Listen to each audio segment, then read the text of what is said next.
Cricketer turned politician Imran has been called on by his ex-wife Jemima Khan to help her brother Zach Goldsmith campaign as he tries to win a parliamentary seat in the British elections, widely expected to be held on the 6th of May.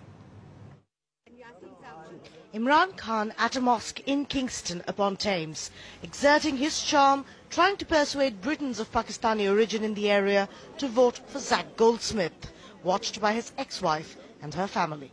35-year-old Zach, the Tory candidate for the constituency of Richmond Park, heir to billionaire Jewish financier Sir James Goldsmith, is part of the Conservative Party leader David Cameron's inner circle. When it came to influencing Muslims from the subcontinent in his constituency, Zach turned to his sister Jemima's former husband, Imran Khan.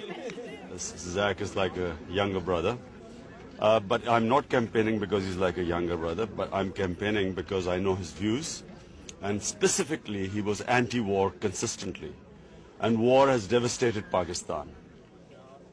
It's clearly been a very amicable divorce, with Jemima's brother heaping words of praise on his brother-in-law.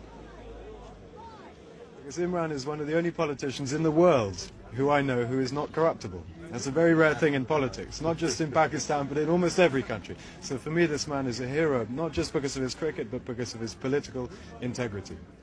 There was no dearth of star power. Proud sister Jemima stood by throughout, attracting a stream of admirers.